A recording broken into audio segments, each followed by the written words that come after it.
Bismillahirrahmanirrahim. Assalamualaikum warahmatullahi wabarakatuh. Pada pertemuan kali ini di mata kuliah pengantar kearsipan, kita akan membahas materi tentang arsip.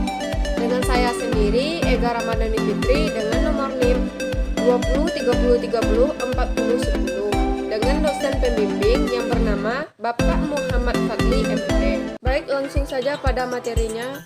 Pengertian arsip. Pada dasarnya kata arsip diambil dari bahasa arsip, yaitu arsip, yang memiliki arti kumpulan dokumen atau catatan sejarah yang mampu memberikan informasi terkait suatu lembaga, kelompok orang ataupun tempat tertentu. Maksudnya yaitu berupa catatan atau rekaman yang diketik, dicetak atau ditulis dalam wujud angka, gambar dan huruf yang memiliki arti serta tujuan tertentu untuk dijadikan sebagai suatu bahan informasi dan juga komunikasi yang direkam dalam berbagai media seperti media komputer, kertas, atau kertas film. Selanjutnya, fungsi arsip.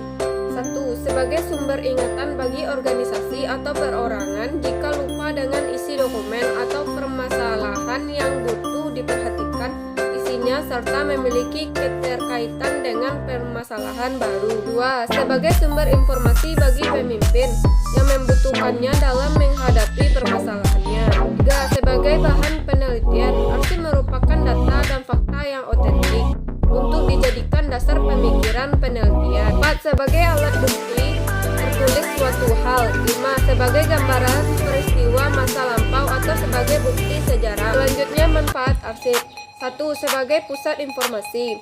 Setiap arsip bisa membantu ingatan seseorang mengenai sebuah naskah tertentu. 2. Sebagai sumber dokumentasi. Arsip dapat digunakan pemimpin organisasi dalam mengambil keputusan dengan tepat mengenai masalah yang dihadapi. 3. Sebagai bukti resmi pertanggungjawaban penyelenggaraan administrasi. Selanjutnya, tujuan arsip.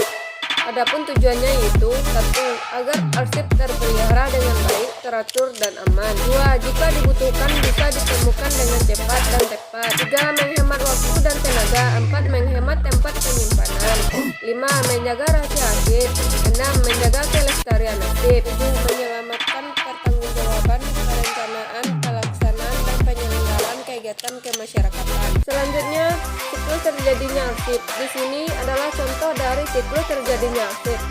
Tahap pertama yaitu 1. Penciptaan atau penerimaan. Arsip dinamis dimulai dari penciptaan atau penerimaan dokumen yang merupakan awal dari siklus arsip.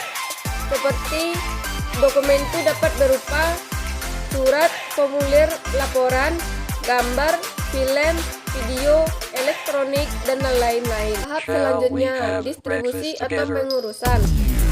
Setelah ada penciptaan arsip, maka agar informasinya sampai kepada pihak atau orang atau sasaran yang dituju diperlukan adanya pendistribusian atau penyebaran informasi. Caranya bisa melalui faktor internal dan eksternal. Contohnya seperti melalui kurir, pos, email, dan sebagainya. Selanjutnya, tahap penggunaan. Setelah pihak-pihak yang berkepentingan menerima arsip yang dimaksud, kemudian digunakan untuk kepentingan tertentu sesuai maksud dan tujuan penciptanya. Contohnya seperti pembuatan keputusan, dokumentasi, referensi, kepentingan hukum, dan lain-lain. Tahap selanjutnya, pengelolaan atau pemeliharaan. Arsip aktif yang sudah mengalami penurunan fungsinya karena kegiatan sudah selesai kemudian menjadi inaktif, tetapi harus dipelihara karena menjadi sumber informasi, sumber data, dan sebagai bahan bukti pertanggungjawaban. Pada tahap ini, arsip dinamis diberkaskan menurut urutan atau susunan yang telah ditentukan sebelumnya. Yang termasuk dalam pengelolaan atau pemeliharaan ada 3. 1. Penyimpanan. Contohnya, misalnya pemberkasan surat masuk dapat menurut tanggal masuknya atau menurut masalahnya ataupun susunan lainnya. 2. Penemuan kembali.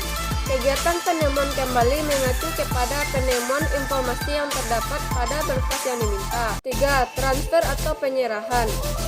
Contohnya, misalnya arsip dinamis yang sudah selesai diproses dipindahkan dari unit kerja ke sentral file. Selanjutnya, perbedaan klasifikasi pada arsip dan buku perpustakaan. Klasifikasi pada arsip itu sebagai salah satu prasarana untuk penemuan kembali arsip, sebagai pedoman dalam penyimpanan. Bahkan klasifikasi arsip diterjemahkan ke dalam umur arsip dengan kode klasifikasi tertuang di dalam JRA, dan terdapat dua jenis klasifikasi arsip seperti: 1. Klasifikasi fungsi organisasi dalam kurung fungsi fasilitatif dan substantif. 2.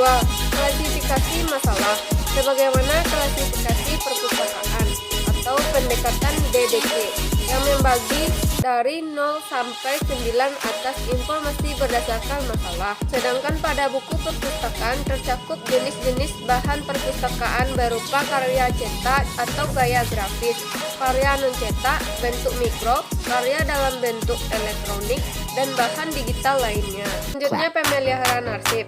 1. Pengatur ruangan. Ruangan harus terjaga agar tetap kering, terang. Ruangan harus kuat, mempunyai fasilitas yang memadai. 2. Pemeliharaan tempat penyimpanan. Sebaiknya arsip disimpan di tempat-tempat terbuka seperti menggunakan rak-rak arsip. 3. Menggunakan bahan-bahan pencegah. Untuk menjaga keutuhan agar tetap baik, dapat dilakukan dengan cara memberikan bahan pencegah kerusakan seperti kapur barus dan lain-lain. 4. Larangan-larangan yang tidak boleh dilanggar. Tempat penyimpanan arsip harus dijaga sedemikian rupa supaya tetap terjamin keutuhan, keamanan, kebersihan, kerapian, dan lain-lain. Maka dibuat peraturan untuk menjaganya. Selanjutnya, pentingnya jadwal penyusutan arsip. Nah, teman-teman tahu tidak mengapa pentingnya jadwal penyusutan arsip? Karena kegunaan jadwal retensi arsip sebagai alat kontrol untuk memenuhi kelas, bobot informasi, dan nilai guna arsip sejak arsip diciptakan, serta sebagai dasar untuk mengidentifikasi dan menyeleksi arsip digital penting dan tidak penting, dan juga sebagai dasar pemindahan arsip inaktif dari unit pengelola ke unit kearsipan. Demikianlah pembahasan dari materi tersebut. Semoga bermanfaat. Sekian dan terima kasih. Wassalamualaikum warahmatullahi wabarakatuh.